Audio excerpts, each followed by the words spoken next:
आज हम स्टडी कर रहे हैं dissociation of weak monoprotic acid.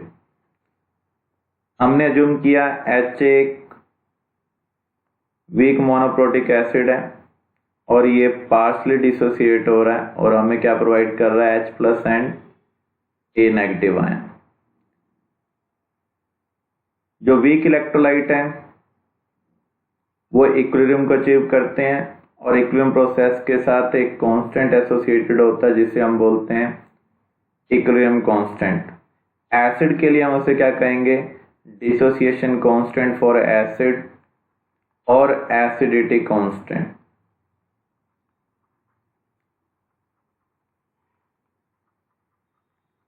ये हम कैसे निकाल सकते हैं, product species concentration upon reactant species concentration, H+ concentration into A negative concentration upon HA।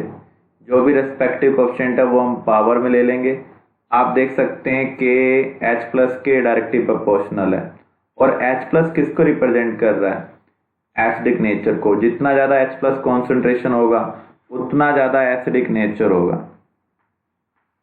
तो हम क्या कह सकते हैं, जिस एसिड का K वैल्यू ज्यादा है वो स्ट्रॉन्गर एसिड है।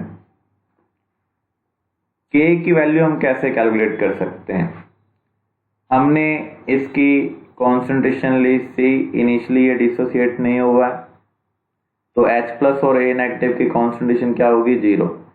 इक्विलिब्रियम पर 1 में से अल्फा डिसोसिएट हो रहा है तो C में से कितना डिसोसिएट होगा, C अल्फा बच कितना रहा है, C - C अल्फा। 1 से 1 तो C अल्फा कंज्यूम होने पर ये C अल्फा मिल रहा है। 1 से 1 तो C अल्फा कंज्यूम होने पर ये कितना मिलेगा, C अल्फा। तो आप देख सकते हैं वीक एसिड के लिए H+ आयन कॉन्सेंट्रेशन आपको क्या मिल रही है, C अल्फा, अगर वो मोनोप्रोटिक है, अगर वो एक H+ आयन रिलीज करता है। तो K क्या होगा, product species concentration upon electrolyte concentration. Product की कॉन्सेंट्रेशन क्या है, C alpha. C alpha C - C alpha में C कॉमन आ रहा है तो इसको हम राइट कर सकते हैं C × 1 - अल्फा। एक C से एक C क्या हो चुका है, कैंसिल। तो आपको क्या मिल रहा है, C alpha square upon 1 - alpha. अगर degree of dissociation up to 5% हो तो आप अल्फा को 1 के कंपैरिजन में राइट कर सकते हैं। तो K आपको क्या मिल रहा है, C अल्फा स्क्वायर। तो अल्फा क्या मिल रहा है, K/C का रूट। तो वीक इलेक्ट्रोलाइट के लिए जो रिलेशनशिप एप्लीकेबल है वही रिलेशनशिप वीक मोनोप्रोटिक एसिड के लिए एप्लीकेबल है। सिमिलर वे में हम डिसोसिएशन ऑफ वीक बेस के लिए भी इसको अप्लाई कर सकते हैं। हमने अज्यूम किया BOH एक वीक बेस है जो पार्शली डिसोसिएट हो रहा है और कन्वर्ट हो रहा है B+ and OH negative ion में।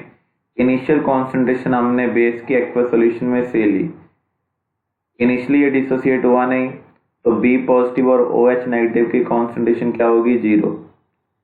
1 में से अल्फा डिसोसिएट होगा तो C में से कितना डिसोसिएट होगा, C अल्फा। बच कितना जाएगा, C - C अल्फा। तो 1 से ये 1 मिल रहा है तो C अल्फा कंज्यूम होने पर ये C अल्फा मिलेगा। 1 से ये 1 मिल रहा है तो C अल्फा कंज्यूम होने पर ये कितना मिल रहा है, C अल्फा। तो Kb क्या होगा, product species concentration upon electrolyte concentration.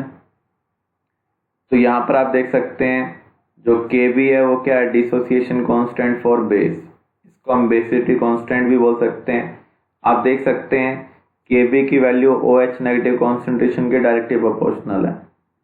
OH negative basic reactor को रिप्रेजेंट कर रहा है तो जितनी ज्यादा Kb वैल्यू होगी उतना स्ट्रॉन्गर क्या होगा, बेस होगा।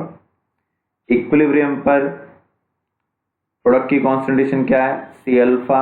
C अल्फा यहाँ पर हम C कॉमन ले लेंगे तो इसको राइट कर सकते हैं C × 1 - अल्फा। एक C से एक C क्या हो जाएगा, कैंसिल। तो Kb आपको क्या मिल रहा है, C alpha square upon 1 - alpha. तो Kb यहाँ पर क्या होगा, C अल्फा स्क्वायर। अगर अल्फा की वैल्यू अप टू 5% है तो अल्फा हम क्या लिख सकते हैं, Kb/C का रूट। तो यहाँ पर जो OH नेगेटिव कॉन्सेंट्रेशन है वो क्या है, C अल्फा। H+ और OH नेगेटिव कॉन्सेंट्रेशन का यूज कर हम सॉल्यूशन की पीएच डिटरमाइन कर सकते हैं। अगर आपको दो एसिड दे दिए जाएं और आपको उनकी स्ट्रेंथ का कंपैरिजन करना हो, ऐसे आपको दो बेस दे दिए जाएं, उनकी स्ट्रेंथ का कंपैरिजन करना हो, एक दूसरे के कंपैरिजन में वो कितने टाइम स्ट्रॉन्गर है। जब भी आपको स्ट्रेंथ का कंपैरिजन करना है तो आपको देखना है पहले एसिड ने आपको कितने H+ आयन दिए हैं, दूसरे ने कितने H+ आयन दिए हैं।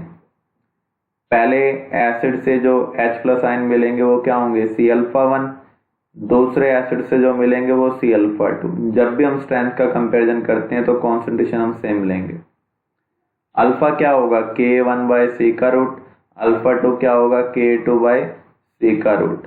तो यहाँ पर हम क्या देख रहे हैं, जो एसिड की स्ट्रेंथ है उनके डिसोसिएशन कांस्टेंट के जो रेशियो है उसके रूट के डायरेक्टली प्रोपोर्शनल है।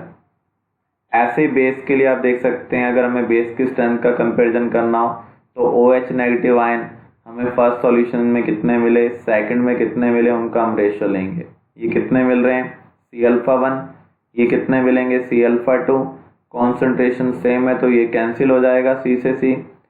अल्फा 1 क्या होगा, Kb1/C का रूट, अल्फा 2 क्या होगा, Kb2/C का रूट। तो यहाँ पर आप देख सकते हैं जो बेस की स्ट्रेंथ है उनके डिसोसिएशन कांस्टेंट के रेशियो के रूट के डायरेक्टली प्रोपोर्शनल है। इससे रेलेवेंट अब हम एक क्वेश्चन देख रहे हैं। दो एसिड है आपके पास A एंड B जिनका dissociation constant K1 and K2 है 10⁻⁻³ एंड 10⁻⁻⁵ रेस्पेक्टिवली। हमें उनकी स्ट्रेंथ का रेशियो लेना है। अभी आपने स्टडी किया, जब भी हम एसिड की स्ट्रेंथ का कंपैरिजन करते हैं तो हम कैसे कर सकते हैं, उनके डिसोसिएशन कांस्टेंट का रेशियो लेंगे और रूट निकालेंगे। तो K1 आपको कितना दिया हुआ है, 10⁻⁻³ K2 कितना दिया हुआ है, 10⁻⁻⁵। ये रेशियो क्या आ रहा है, 100 का रूट क्या होगा, 10। इसका मीनिंग एसिड A B के कंपैरिजन में 10 टाइम्स स्ट्रॉन्गर है। नेक्स्ट टॉपिक हम कवर कर रहे हैं पीएच स्केल। पीएच का मीनिंग है power of H+ ion.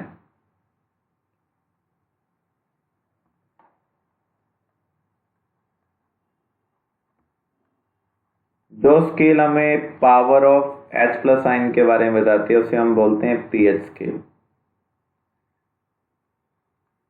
It is given by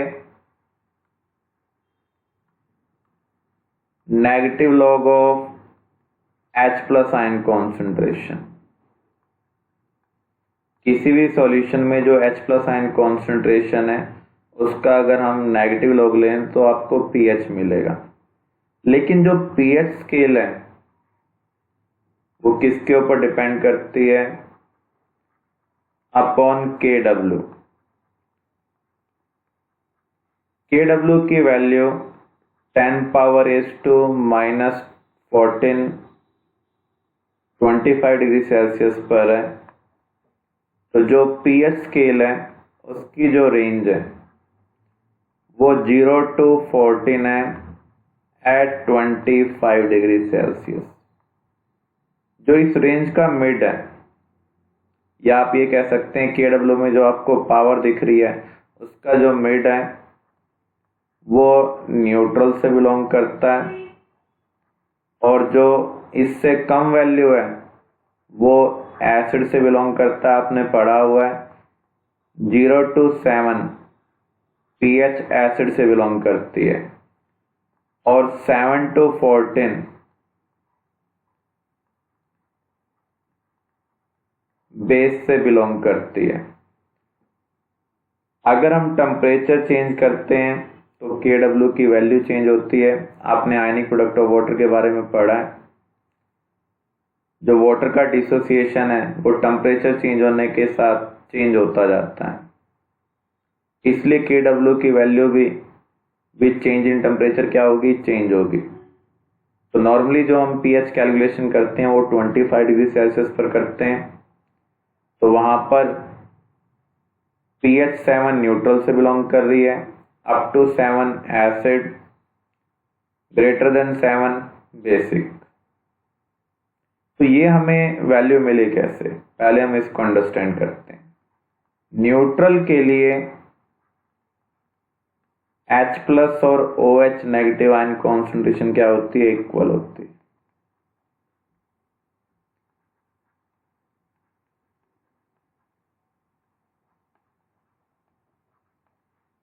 हमें पता है जो H प्लस और OH नेगेटिव कॉन्सेंट्रेशन का प्रोडक्ट है वो 10⁻⁻14 है। क्योंकि यहाँ पर H प्लस और OH नेगेटिव कॉन्सेंट्रेशन इक्वल है तो हम OH नेगेटिव की जगह H प्लस राइट कर सकते हैं। तो इसका मीनिंग जो H प्लस कॉन्सेंट्रेशन का स्क्वायर होगा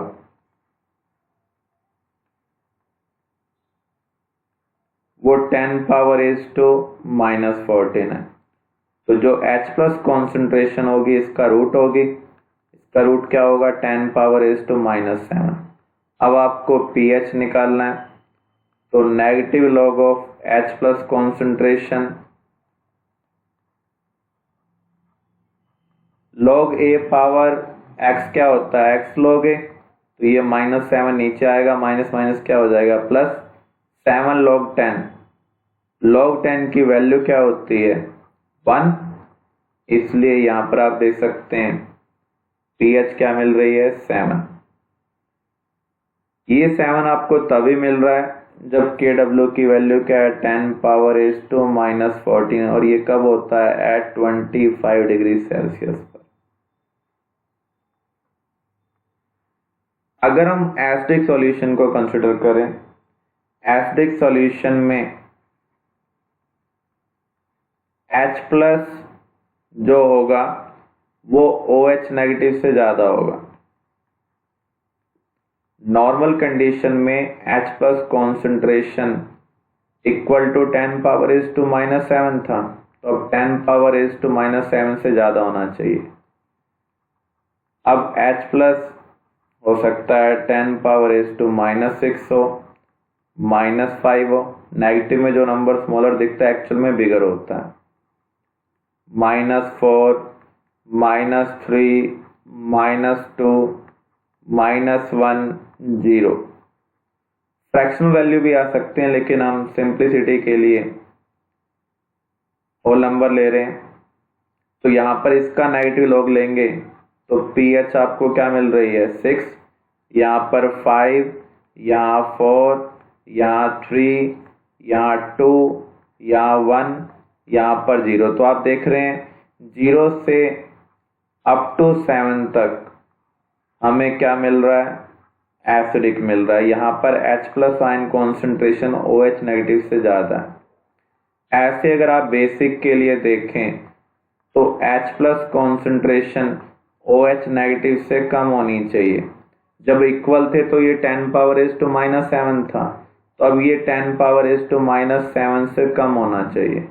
इसका मीनिंग अब H प्लस आयन कॉन्सेंट्रेशन 10⁻⁻8 हो सकती है, -9, -10, -11, -12, -13, -14। तो यहाँ पर इसके कोरस्पॉन्डिंग pH आपको क्या मिलेगी 8, यहाँ पर 9, यहाँ पर 10, यहाँ 11, यहाँ पर 12, then 13, then 14। तो यहाँ पर आप देख सकते हैं 7 to 14 में यहाँ पर आप OH नेगेटिव डोमिनेंट देख रहे हैं। तो जब OH नेगेटिव डोमिनेंट होगा तो सॉल्यूशन का नेचर क्या होगा बेसिक होगा। तो H प्लस OH नेगेटिव के प्रोडक्ट में अगर एक वैल्यू इंक्रीज होगी तो दूसरी डिक्रीज होगी, क्योंकि आपने पढ़ा हुआ है इक्विलिब्रियम कांस्टेंट की जो वैल्यू है वो तब तक कांस्टेंट रहती है जब तक टेम्परेचर क्या होगा कांस्टेंट होगा।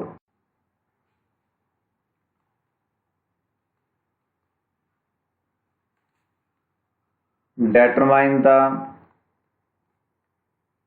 pH range for basic solution if Kw equal to 10 power is to minus 10। जो Kw है वो हमें बताता है टोटल pH रेंज के बारे में। तो जो 0 to 10 है वो कंप्लीट pH रेंज है। इसका अगर हम हाफ कर दें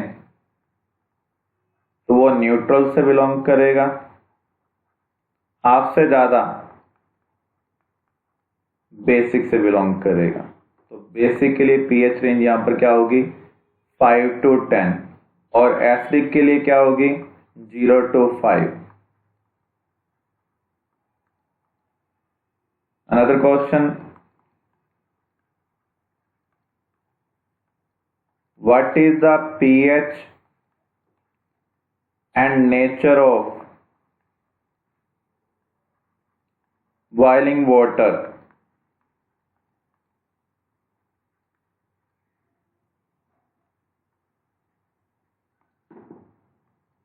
First option equal to 7 neutral, second case greater than 7 basic, third case less than 7 neutral, fourth case less than 7 acidic, fifth case none of these। Boiling water का जो temperature होगा वो 25 डिग्री सेल्सियस से ज्यादा होगा। इसका मीनिंग इस temperature पर जो Kw है वो 10 पावर is to minus 14 से ज्यादा होगा। मे बी वो 10 पावर is to minus 12 हो। वाटर जब भी डिसोसिएट होगा जितने H प्लस आयन देगा उतने ही OH नेगेटिव आयन देगा। इसका मीनिंग वाटर न्यूट्रल ही रहेगा, चाहे आप उसे कोल्ड कंडीशन में लें, चाहे हॉट कंडीशन में, चाहे 25 डिग्री सेल्सियस पर, अगर वो प्योर है। जो Kw की पावर है उसका हाफ करेंगे, वो न्यूट्रल से बिलोंग कर रहा है। तो यहां पर आप देख सकते हैं जो pH 6 है वो मिल रही है हमें।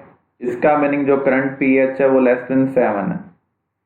सॉल्यूशन क्या रहेगा न्यूट्रल, इसलिए आपका आंसर क्या आएगा less than 7 and neutral.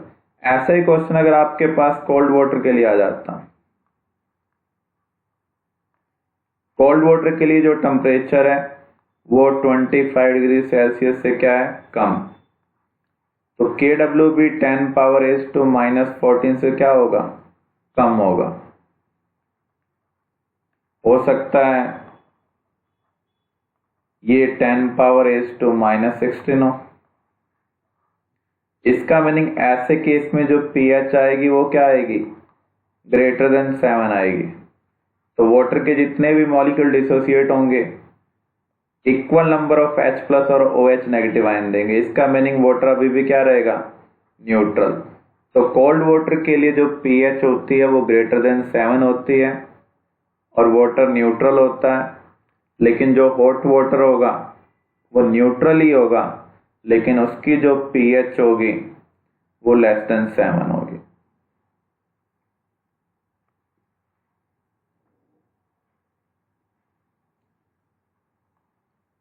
Determine pH of 0.001 molar HCl solution, second case 0.05 molar H2SO4 solution, third case 0.1 molar acetic acid having degree of dissociation having alpha 10%, इन तीनों केस में हमें पीएच कैलकुलेट करनी है। PH calculate करने के लिए हमें H plus ion चाहिए। HCl एक स्ट्रॉन्ग इलेक्ट्रोलाइट है, ये कंप्लीटली डिसोसिएट हो जाएगा। तो जितनी इसकी कॉन्सेंट्रेशन होगी उतना ही ये डिसोसिएट हो रहा है। तो 1 से 1 H प्लस आयन मिल रहा है, तो C से कितना मिलेगा? C। तो यहां पर जो H प्लस आयन कॉन्सेंट्रेशन है वो कितनी है? 0.001 molar equal to acid concentration, means 10⁻⁻³ molar. अब हमें पीएच कैलकुलेट करनी है, तो इसका हम नेगेटिव लॉग लेंगे। तो इसका नेगेटिव लॉग क्या आएगा? 3। तो इस सॉल्यूशन की पीएच 3 है। सेकंड केस, हमें H2SO4 सॉल्यूशन की पीएच निकालनी है। H2SO4 भी एक स्ट्रॉन्ग इलेक्ट्रोलाइट है, लेकिन इसकी एक यूनिट से आपको कितने H प्लस आयन मिल रहे हैं? 2 H प्लस आयन मिल रहे हैं। अगर हमने एसिड की कॉन्सेंट्रेशन C ली हुई है, तो H प्लस कॉन्सेंट्रेशन आपको क्या मिल रही है? 2 टाइम्स ऑफ एसिड कॉन्सेंट्रेशन। तो यहां पर H प्लस क्या होगा? 2 into acid concentration. Acid concentration कितनी दी हुई है? 0.05। सॉल्व कर रहे हैं तो आपको 0.1 मिल रहा है।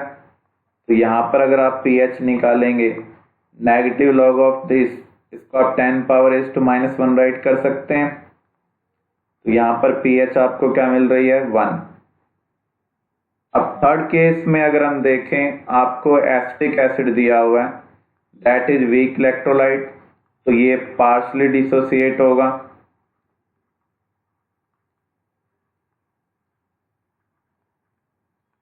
और वीक इलेक्ट्रोलाइट के लिए आपने पढ़ा था, जो H प्लस आयन कॉन्सेंट्रेशन होती है इक्विलिब्रियम पर, वो क्या होती है? C अल्फा, अगर वो एसिड एक H प्लस आयन रिलीज कर रहा है। तो यहां पर जो कॉन्सेंट्रेशन है वो आपको कितनी दी हुई है? 0.1। डिग्री ऑफ डिसोसिएशन 10% दिया हुआ है। जब भी हम अल्फा को कैलकुलेशन में यूज करते हैं तो आउट ऑफ 1 देखते हैं, तो इसे हम क्या राइट करेंगे? 10/100। इसे आप सोल्व कर रहे हैं तो आपको क्या मिल रहा है?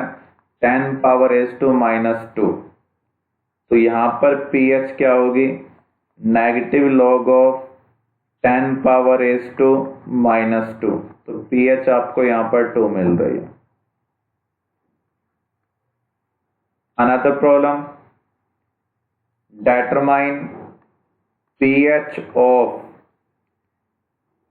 0.001 मोलर सोडियम हाइड्रोक्साइड सॉल्यूशन। जो सोडियम हाइड्रोक्साइड है ये एक स्ट्रॉन्ग इलेक्ट्रोलाइट है, 100% डिसोसिएट होगा। तो डिसोसिएट होने पर आपको सोडियम आयन मिल रहा है, हाइड्रोक्साइड आयन मिल रहा है। तो जितनी यूनिट हम सोडियम हाइड्रोक्साइड की ले रहे हैं उतने ही यूनिट आपको हाइड्रोक्साइड आयन की मिलेंगी, क्योंकि स्ट्रॉन्ग इलेक्ट्रोलाइट कंप्लीटली डिसोसिएट हो जाते हैं। तो यहां पर आपको OH नेगेटिव आयन कॉन्सेंट्रेशन मिल रही है 10⁻⁻3, लेकिन pH कैलकुलेट करने के लिए आपको H प्लस कॉन्सेंट्रेशन चाहिए। आपको पता है H प्लस और OH नेगेटिव कॉन्सेंट्रेशन का प्रोडक्ट क्या होता है? 10⁻⁻14। अगर आपको OH नेगेटिव पता है तो H प्लस आप निकाल सकते हैं। तो यहां पर हम 10⁻⁻14 को 10⁻⁻3 से डिवाइड करेंगे, तो आपको क्या मिल रहा है? 10⁻⁻11। इसका नेगेटिव लॉग क्या होगा? 11। तो आप देख सकते हैं बेसिक सॉल्यूशन के लिए जो pH आ रही है वो ग्रेटर देन 7 आ रही है। तो जैसे हम pH कैलकुलेट करते हैं वैसे ही हम POH कैलकुलेट कर सकते हैं। POH क्या होता है? Negative log of OH negative ion concentration. ऐसे ही हम कुछ और भी टर्म यूज करते हैं, जैसे pK, इसका मीनिंग है negative log of K। pKb negative log of Kb। pKw negative log of Kw। तो इनकी जो रिलेशनशिप है वो pH जैसी है। रिलेशनशिप बिटवीन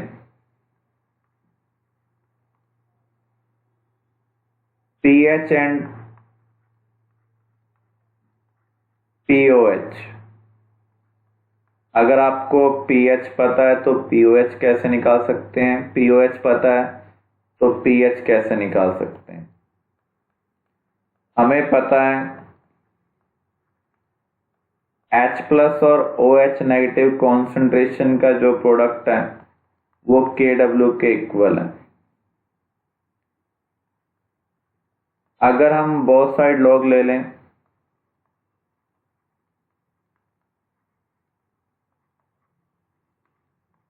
तो log A इंटू B क्या होगा, log A plus log B।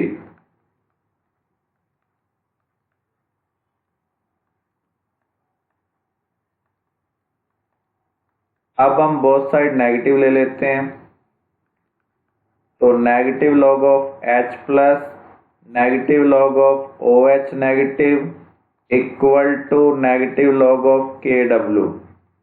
Negative log of H plus को हम क्या कहेंगे, PH। Negative log of OH negative को आप क्या कहेंगे, POH। Negative log of KW को आप क्या कहेंगे, PKW। तो ये pH और pOH के बीच में रिलेशनशिप है। 25 डिग्री सेल्सियस पर KW 10⁻⁻14 होता है तो नेगेटिव लॉग ऑफ KW क्या होगा, 14 होगा, अगर हम 25 डिग्री सेल्सियस की बात करें। रिलेशनशिप बिटवीन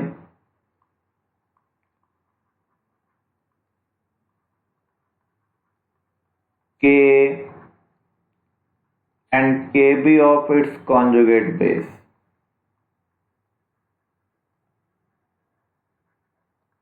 अगर आपके पास एक वीक एसिड है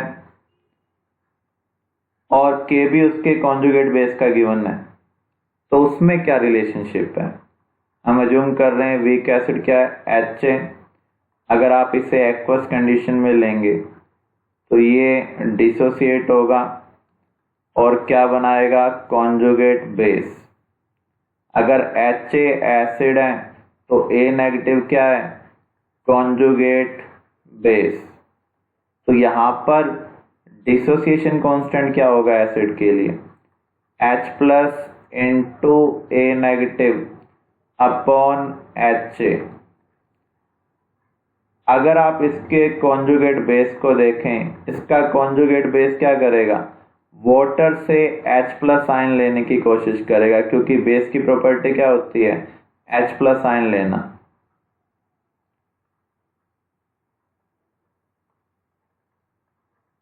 तो यहां पर हमें OH नेगेटिव आयन मिल रहा है सॉल्यूशन में, तो यहां पर बेस के लिए इक्विलिब्रियम कांस्टेंट क्या होगा, Kb। ये हमें कैसे मिल रहा है, HA into OH negative upon A negative concentration.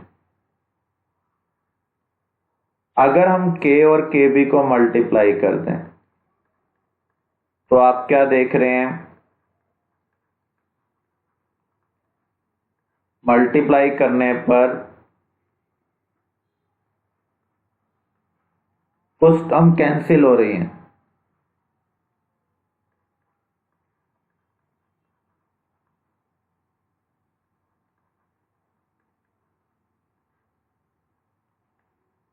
तो यहां पर A नेगेटिव से A नेगेटिव कैंसिल हो रहा है, HA से HA कैंसिल हो रहा है, क्या बच रहा है, H plus concentration into OH negative ion concentration. इस प्रोडक्ट को हम क्या कहेंगे, KW। ये रिलेशनशिप तभी एप्लीकेबल है जब आप वीक एसिड और उसके कॉन्जुगेट की बात करें या वीक बेस और उसके कॉन्जुगेट की बात करें। इसकी मॉडिफाइड फॉर्म क्या हो सकती है? आप बोथ साइड लॉग लें,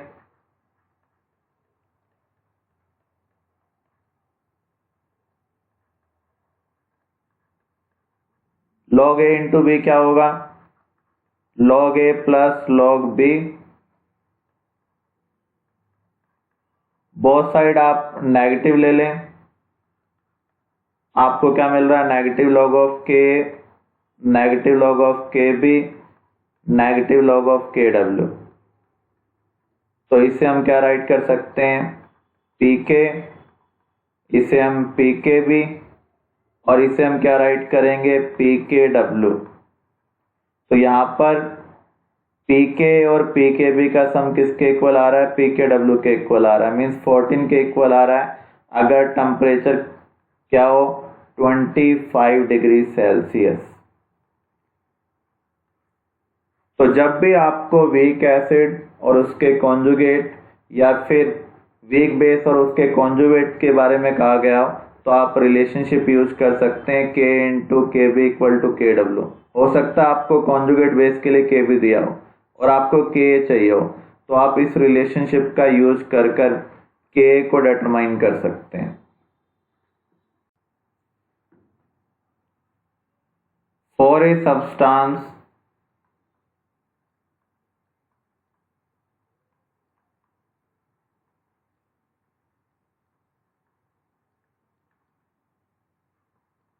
Kb is given 10 power raised to minus 9.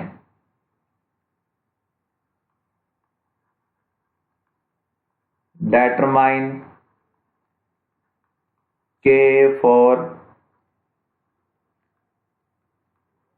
CH3COOH।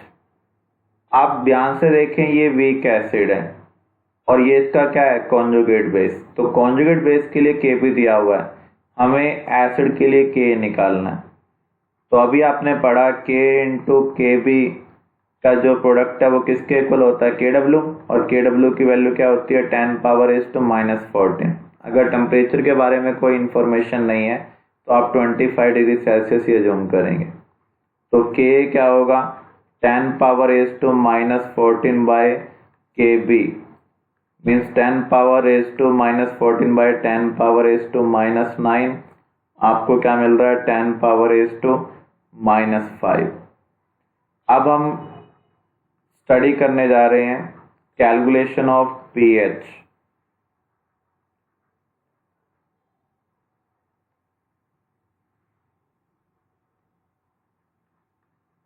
For mixing of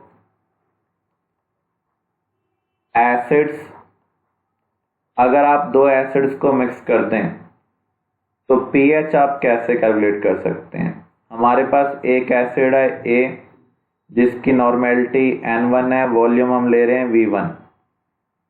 ऐसे ही एसिड बी, इसकी नॉर्मेलिटी N2 है, इसका वॉल्यूम हम क्या ले रहे हैं? V2। एसिड को मिक्स करने पर जो new H plus ion concentration होगी वो क्या होगी? N1V1 plus N2V2 upon V1 plus V2।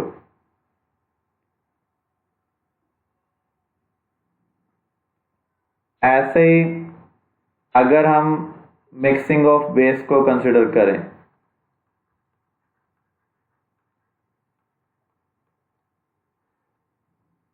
Base ए की नॉर्मेलिटी N1 है, वॉल्यूम हम V1 ले रहे हैं।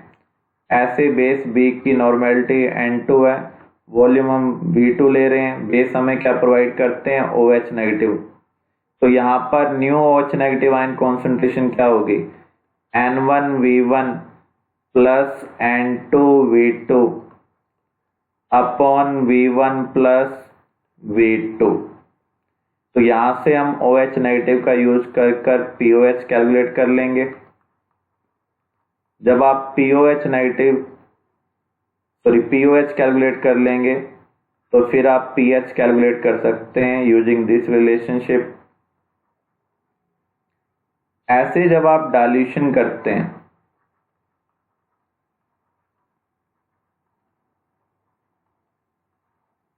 तो भी उस केस में कोई रिएक्शन नहीं होती है। नंबर ऑफ मोल्स और number of gram equivalent acid और बेस के क्या रहेंगे, कांस्टेंट रहेंगे। एसिड ए है जिसकी नॉर्मेलिटी N1 है, वॉल्यूम आपने लिया V1, इसमें आप वाटर ऐड कर रहे हैं। वाटर के लिए आप N2 ले सकते हो और N2 की वैल्यू क्या पुट करेंगे, 0, क्योंकि वाटर आपको negligible amount of H+ ion provide करता है और इसका वॉल्यूम हम क्या ले रहे हैं, V2। तो यहाँ पर H+ कॉन्सेंट्रेशन क्या होगी, N1V1, वाटर से कंट्रीब्यूशन क्या है, 0, 0 इंटू दिस 0 ही रहेगा upon V1 plus V2। This is new H+ ion concentration. ऐसे अगर आपके पास डाइल्यूशन ऑफ बेस का केस आ जाए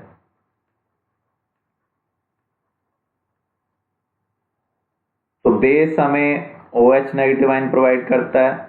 बेस की नॉर्मेलिटी हम ले रहे हैं N1, वॉल्यूम हम ले रहे हैं V1, इसके अंदर आपने वाटर ऐड किया। वाटर आपको negligible amount of OH negative ion provide करता है, तो इसकी नॉर्मेलिटी आप 0 ले सकते हैं। इसका वॉल्यूम आपने V2 लिया, तो यहाँ पर OH नेगेटिव आयन कॉन्सेंट्रेशन क्या होगी डाइल्यूट सॉल्यूशन की, N1V1 प्लस 0 इंटू V2, क्योंकि वाटर की तरफ से OH नेगेटिव का जो कंट्रीब्यूशन है वो नेग्लिजिबल है। V1 प्लस V2 से हम डिवाइड कर रहे हैं, तो इसका यूज कर आप POH कैलकुलेट कर लेंगे। POH कैलकुलेट करने के बाद आप pH कैलकुलेट कर सकते हैं। तो जब भी आप डाइल्यूशन करें एसिड का, बेस का करें, या फिर दो एसिड को मिक्स करें, दो बेस को मिक्स करें, तो इस तरीके से आप pH कैलकुलेशन कर सकते हैं। ऐसे ही जब आप एसिड और बेस को मिक्स करते हैं तो उस केस में रिएक्शन होती है, क्योंकि H+ OH नेगेटिव एक दूसरे को न्यूट्रलाइज करते हैं। तो ऐसे केस में आपको केयरफुली कैलकुलेशन करनी होगी। एसिड को हम A से रिप्रेजेंट कर देते हैं, इसकी नॉर्मेलिटी N1 है, वॉल्यूम V1। बेस की नॉर्मेलिटी N2 और वॉल्यूम आप ले रहे हैं V2। ये आपको H+ आयन प्रोवाइड कर रहा है और ये OH नेगेटिव। अगर N1V1 ग्रेटर है N2V2 से, तो सॉल्यूशन क्या होगा, एसिडिक होगा, क्योंकि OH नेगेटिव और H+ एक दूसरे को न्यूट्रलाइज कर रहे हैं। जिसका अमाउंट ज्यादा होगा सॉल्यूशन का नेचर उसके अकॉर्डिंग होगा।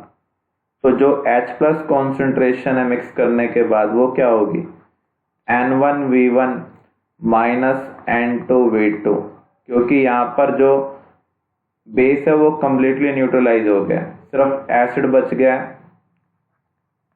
तो यहाँ पर हम सब्ट्रैक्ट करें क्योंकि यहाँ पर कंज्यूम हो रहा है, तो यहाँ पर आपको H+ कॉन्सेंट्रेशन ऐसे मिल जाएगी। अगर बेस का अमाउंट ज्यादा हुआ तो क्या बचेगा, OH नेगेटिव। तो OH नेगेटिव क्या होगा, N2V2 minus N1V1 upon V1 plus V2। तो यहाँ पर आप इसका यूज कर POH कैलकुलेट कर सकते हैं। POH कैलकुलेट करने के बाद आप pH कैलकुलेट कर सकते हैं। अगर ये इक्वल हुए तो सॉल्यूशन न्यूट्रल होगा, क्योंकि कोई भी ज्यादा नहीं होगा। तो ऐसे केस में 25 डिग्री सेल्सियस पर pH क्या होगी, 7 होगी। इन सभी केस को हम एग्जाम्पल के थ्रू अंडरस्टैंड करते हैं। Determine pH of 10⁻⁻8 molar HCl। HCl एक स्ट्रॉन्ग इलेक्ट्रोलाइट है, 100% डिसोसिएट होगा। 1 यूनिट से 1H प्लस आयन मिल रहा है, तो 10 पावर एज टू माइनस 8 से कितना मिलेगा, 10 पावर एज टू माइनस 8। तो अगर हम pH निकालते हैं तो यहां पर आपको pH क्या मिल रही है, 8। क्या एसिड के लिए pH 8 मिलनी चाहिए? तो ये एसिड के लिए वैलिड नहीं है। तो हम क्या गड़बड़ कर रहे हैं, जो हमारी pH है वो एसिड के लिए ग्रेटर देन 7 आ रही है, जबकि क्या आनी चाहिए, लेस देन 7 आनी चाहिए। एक्चुअल में हमें यहाँ पर दो स्पीसीज हैं जो H प्लस आयन प्रोवाइड कर रही हैं। वाटर भी हमें H प्लस आयन प्रोवाइड कर रहा है और एसिड भी हमें H प्लस आयन प्रोवाइड कर रहा है। नॉर्मली हम वाटर के कंट्रीब्यूशन को कंसिडर नहीं करते हैं क्योंकि वो नेग्लिजिबल होता है। यहां पर HCl से आपको H प्लस आयन कितने मिल रहे हैं, 10 पावर एज टू माइनस 8, और वाटर से कितने मिल रहे हैं, 10 पावर एज टू माइनस 7। तो H प्लस टोटल आपको कितना मिलना चाहिए, इन दोनों का sum 10 power raise to minus 8 plus 10 power raise to minus 7। Actual में वाटर से H प्लस का कॉन्ट्रीब्यूशन और भी कम होता है due to common ion effect, जो हम आगे स्टडी करेंगे। तो अभी आप अप्रोक्सीमेट कैलकुलेशन के लिए इसको ध्यान रख लें, जब भी हमारा आंसर आउट ऑफ रेंज आए तो उस केस में हमें वाटर के कंट्रीब्यूशन को कंसिडर करना है, और वाटर का कंट्रीब्यूशन कितना लेना है, H प्लस में 10 power raise to minus 7, OH negative में भी हमें 10 पावर एज टू माइनस 7 लेना है। अभी हम एसिड की बात कर रहे हैं, तो एसिड आपको H प्लस आयन प्रोवाइड कर रहा है, वाटर भी आपको H प्लस आयन प्रोवाइड कर रहा है। टोटल कितना है, 10 power raise to minus 8 plus 10 power raise to minus 7। तो यहां पर हम इसे सोल्व करते हैं, 10 power raise to minus 7 common ले लें, तो 1 plus 10 power raise to minus 1। 10 power raise to minus 1 का मीनिंग क्या है, 0.1, तो 1 प्लस 0.1 क्या होगा, 1.1 into 10 power raise to minus 7। अब हमें pH निकालनी है, तो इसका नेगेटिव लॉग लेना होगा।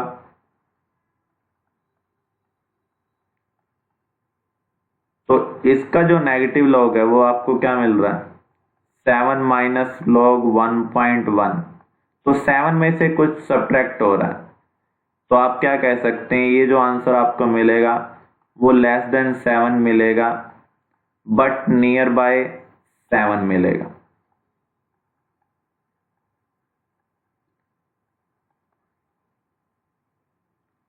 तो यहां पर जब भी आउट ऑफ रेंज आपका आंसर आएगा तो आपको वाटर से भी कंट्रीब्यूशन कंसिडर करना होगा।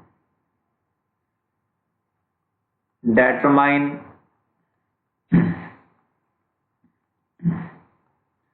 pH of 10 power raise to minus 8 molar NaOH।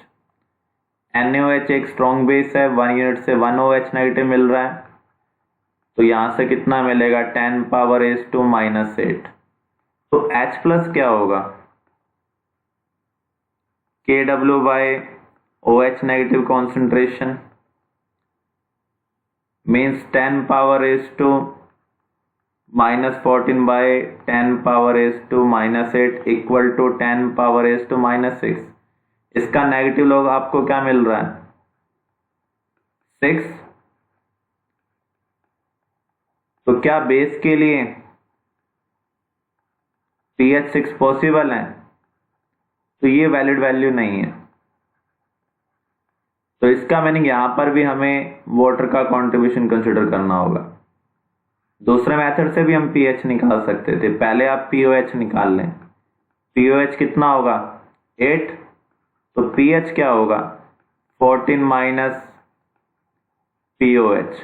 देखो POH क्या होता है, negative log of OH negative ion concentration. इसका नेगेटिव लॉग लेंगे तो 8 आएगा। pH क्या होगा, 14 minus POH means 14 minus 8 equal to 6। तो बेस के लिए जो pH आनी चाहिए वो ग्रेटर देन 7 आनी चाहिए। तो इसका मीनिंग यहाँ पर ये जो आंसर है वो हमारा आउट ऑफ रेंज है। तो ऐसे केस में आपको वाटर से भी कंट्रीब्यूशन कंसिडर करना होगा। तो OH नेगेटिव टोटल क्या होगा? OH negative from NaOH plus OH negative from water. Water कितना प्रोवाइड करेगा? अप्रोक्सीमेटली 10⁻⁻⁷। OH नेगेटिव कितना प्रोवाइड कर रहा है? 10⁻⁻⁸। तो ये आपको मिल रहा है 1.1 इंटू 10⁻⁻⁷। तो ये लेस देन 7 होगा। अगर pOH देखें तो आपको क्या मिल रहा है? Less than 7। तो pH क्या होगा? जस्ट ग्रेटर देन 7 होगा। तो जब भी हमारी वैल्यू 10⁻⁻⁸ या 10⁻⁻⁷ हो, तो उस केस में जो pH होती है वो 7 के नियर बाय होती है। एसिड के लिए 7 से कम होगी, बेस के लिए 7 से ज़्यादा होगी। तो आप डायरेक्टली भी डेटा याद रख सकते हैं। अगर 10⁻⁻8 मोलर है तो एसिड के लिए जो pH है वो है 6.97। बेस के लिए pH क्या होगी? 7 से ही जितना कम गया उतना ही ऊपर आ जाएगा, 7.03। देखो ये 7 से 0.03 कम है, तो बेस के लिए 0.03 ज़्यादा होना चाहिए। ऐसे आउट ऑफ रेंज आंसर आता है जब कॉन्सेंट्रेशन 10⁻⁻⁷ मोलर हो। तो यहाँ पर आप देखेंगे pH 7 आएगी दोनों केस में, एसिड और बेस। तो यहाँ पर भी हमें वाटर का कंट्रीब्यूशन कंसिडर करना होगा। एसिड के लिए pH लेस देन 7 होनी चाहिए। कितनी है? 6.79। देखो ये जो मैंने 97 लिखा है इसको उल्टा कर दिया, तो 6.79 एसिड के लिए pH है। क्योंकि एग्जाम में कैलकुलेशन के लिए इतना टाइम नहीं होगा, तो आप डायरेक्टली इन दो केस के लिए डेटा याद रख सकते हैं। तो यहाँ पर बेस के लिए क्या होना चाहिए? ये 7 से जितना कम है, ये 7 से उतना ही ज़्यादा होना चाहिए। देखो ये 0.21 7 से कम है, तो बेस के लिए ये 0.21 ज़्यादा होना चाहिए।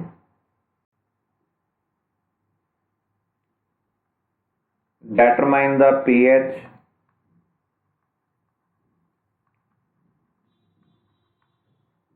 of 0.1 molar HCl solution when in diluted by 1000 times।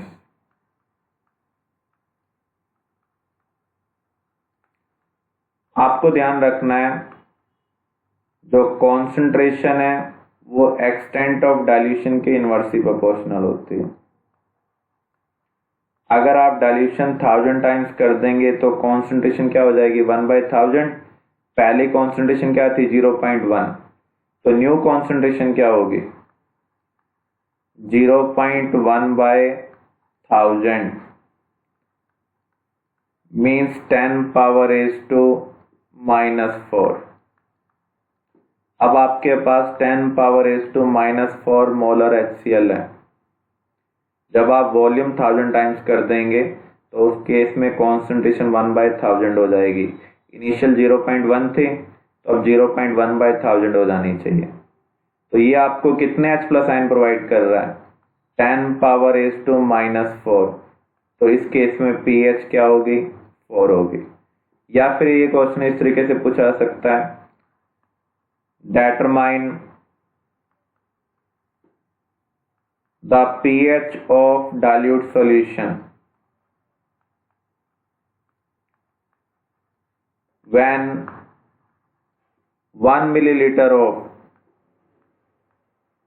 0.1 molar HCl mixed with 999 milliliter of water. तो H प्लस डाइल्यूट सॉल्यूशन के लिए आप कैसे कैलकुलेट करेंगे? N1V1 plus N2V2 upon V1 plus V2। मान लीजिए ये हम एसिड के लिए जूम कर रहे हैं और ये वाटर के लिए, तो यहां पर नॉर्मेलिटी क्या होगी? अगर कोई एसिड एक H प्लस आयन देता है तो आप मोलैरिटी को 1 से मल्टीप्लाई करेंगे। अगर कोई एसिड 2 H प्लस आयन देता है तो आप मोलैरिटी को 2 से मल्टीप्लाई करेंगे। तो ये एक H प्लस आयन दे रहा है, तो जो मोलैरिटी होगी वही क्या होगी? नॉर्मेलिटी होगी। तो 0.1 इसकी नॉर्मेलिटी है। वॉल्यूम आप कितना यूज कर रहे हैं? 1 ml। वाटर से जो H प्लस मिलेंगे वो नेग्लिजिबल मिलेंगे, तो हम 0 पुट कर देते हैं। वॉल्यूम यहाँ पर कितना हम यूज कर रहे हैं वाटर का? 999 ml। टोटल वॉल्यूम कितना है? 999 प्लस 1000। तो यहाँ पर आप देख सकते हैं ये 0.1/1000 आ रहा है। 0.1/1000 का मीनिंग क्या है? 10⁻⁻⁴। तो जब H प्लस 10⁻⁻⁴ होगा तो pH क्या होगी? 4 होगी।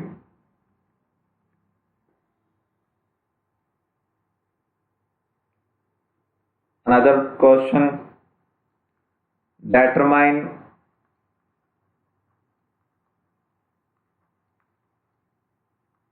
pH of solution when acid with pH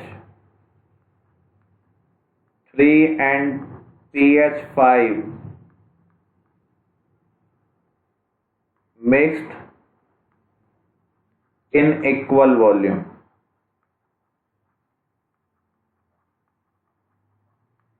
जब आप दो एसिड का इक्वल वॉल्यूम लें, एक की pH 3 है और दूसरे की pH 5 है, तो न्यू सॉल्यूशन की pH क्या होगी? pH 3 का मीनिंग है H प्लस आपको कितना मिल रहा है? 10⁻⁻pH 10⁻⁻3। ये पहले एसिड से मिल रहा है। दूसरे एसिड से H प्लस क्या मिलेगा आपको? 10⁻⁻5। अज्यूम कर ले हम दोनों का 1 लीटर मिक्स कर रहे हैं, तो हमें H प्लस सॉल्यूशन का निकालना है। तो हम क्या यूज करेंगे? N1V1 plus N2V2 by V1 plus V2। जो H प्लस है वही हम नॉर्मेलिटी कह रहे हैं, 10⁻⁻3। वॉल्यूम आपने कितना लिया? 1 लीटर। दूसरे में H प्लस क्या है? 10⁻⁻5। वॉल्यूम हमने कितना लिया? 1 लीटर। टोटल वॉल्यूम क्या होगा? 1 प्लस 1। तो 1/2 इंटू 10⁻⁻3 प्लस 10⁻⁻5। अब हमें इसे सोल्व करना है। अगर हम कॉमन लें 10⁻⁻3 को, तो ये आपको क्या मिल रहा है? 1 प्लस 0.01। 1.01/2 इंटू 10⁻⁻3। अब आपको pH निकालनी है, तो हमें इसका नेगेटिव लॉग को सोल्व करना होगा। आपको एक चीज ध्यान रखनी है, जो ऊपर होंगे उनका लॉग ऐड होगा, जो नीचे होगा उसका लॉग सब्ट्रैक्ट होगा।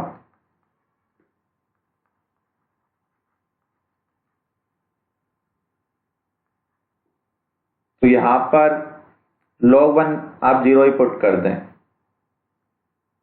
log 1 हम क्या पुट कर दें? 0, क्योंकि अप्रोक्सीमेटली 0 है। log 10⁻⁻3 क्या होगा? -3। log 2 क्या होगा? 0.3। आगे साइन माइनस है, तो ये आपको क्या मिल रहा है? -3.3। ब्रैकेट ओपन करेंगे तो क्या मिल रहा है? +3.3। तो जब भी आपको pH दी हो उसको पहले H प्लस में कन्वर्ट करें, फिर आप इस रिलेशनशिप का यूज करेंगे, सॉल्यूशन की H प्लस कॉन्सेंट्रेशन निकालेंगे, फिर हम इसका नेगेटिव लॉग लेंगे, तब आपको pH मिल जाएगी।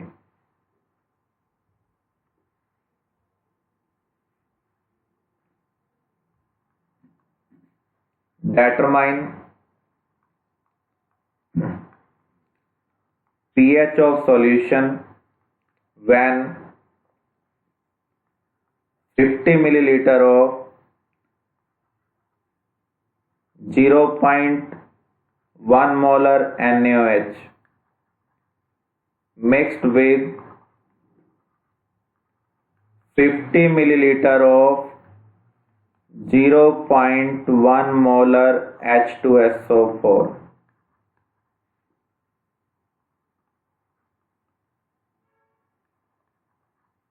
तो यहां पर H2SO4 के लिए मोलैरिटी दी हुई है 0.1, तो नॉर्मेलिटी क्या होगी? देखो ये double H plus sign provide करता है, तो नॉर्मेलिटी इसका डबल होगी, तो इसकी नॉर्मेलिटी 0.2 है। वॉल्यूम आप कितना यूज कर रहे हैं? 50 ml। इसे आप N1 मान लें, इसे V1 मान लें। NaOH के लिए अगर आप देखें मोलैरिटी कितनी है? 0.1। ये एक OH नेगेटिव आयन प्रोवाइड कर रहा है, तो जो इसकी मोलैरिटी होगी वही इसकी नॉर्मेलिटी होगी।